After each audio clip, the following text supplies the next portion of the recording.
And finally tonight, the radical transgender agenda that is being used as a weapon on our children to separate parents from their children. And it's the state-run government schools that are behind it all, sadly and terrifyingly. Now, I know that stories of Drag Queen Story Hour are met with various levels of either acceptance or repulsion.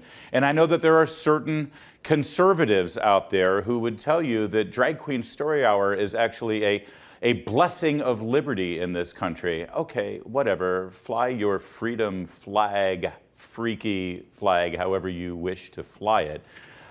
But let's be clear on exactly what these events are, what family-friendly drag shows really are. Because for some reason, when you're really smart and really intellectual and you have lots of master's degrees in thinking about things, you sort of lose sight of the fundamentals. And that's why the moms in this country are going to save us all.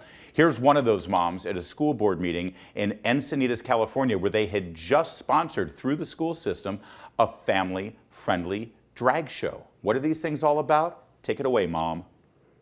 I just want to know what it is that makes a drag show family friendly, because if you follow it to its logical conclusion, you can slap family friendly titles on anything. You can have family friendly gentlemen's clubs, family friendly strip shows, family friendly 50 Shades of Grey read-alouds. Will you approve my flyer if I want to host an all the sex secrets of the Kama Sutra for kids and families if it's family friendly? That's my question. Wow. What is it about a grown man, and I honestly, sincerely, as a woman, mean this, what is it about a grown man costumed in a sparkly bra with augmented boobs busting out, a leather miniskirt barely covering his twerking ass with tuck tape on his front while spreading his fish-netted legs as he writhes on the ground, grinding his groin next to a minor, family friendly? You owe us an answer. No. And you know, you don't get to hide by just taking something down off Peachtree and calling it a day.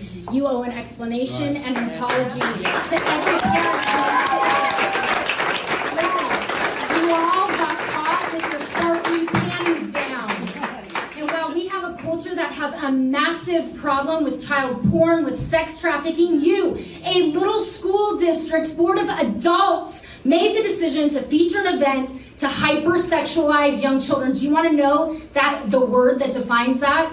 It's groomer. You all played the activist pimp for an Align Surgical Center and for a 21 plus gay bar. It makes you groomers and activist pimps, and we won't have those sitting on a school board who oversees the education of our children. You all stepped out of line. You should be ashamed. There's nothing loving. There's nothing, let's unite and include, because the logical conclusion of that is you end up in diabolical evil. There are boundaries, and you don't slap family-friendly titles on stuff to cover your ass. Yeah, blessings of liberty, my butt. Listen, that mom is fighting for her child, fighting for all of our children, and holding her elected officials on the school board accountable. And Merrick Garland, Joe Biden, their Justice Department, they would call her a domestic terrorist. But let's just be clear about what we're really up against, because if Democrats in power have their way, they would separate parents from their children. Just look and see what's happening in Virginia.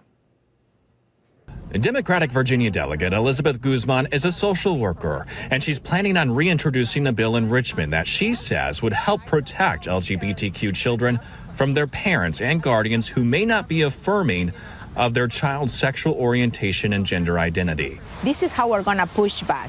Her bill would expand the state's definition of child abuse and neglect to include parents who do not affirm their child's gender identity or sexual orientation. There's an investigation also in place that is not only, from a social worker, but there's also a police investigation before we make the decision that there's going to be a CPS charge. Yeah, so in other words, if you don't go along with your 10-year-old's decision to get puberty blockers, change their name, dress like the other sex, if you dare to say for your own personal moral reasons or your faith-based reasons, or maybe because you actually think this is a bad thing for your child, you'll be removed. Child Protective Services, you're abusing your child, according to Democrats. Now, I know a lot of people like to say, oh, there's no difference between Republicans and Democrats. They're the same. They tax, they spend. I wish the Republicans were a little bit better on taxing and spending. I'm sorry that they're a lot like Democrats. But on this issue, there's one party that's going along with separating you from your children and one party protecting them. Vote wisely.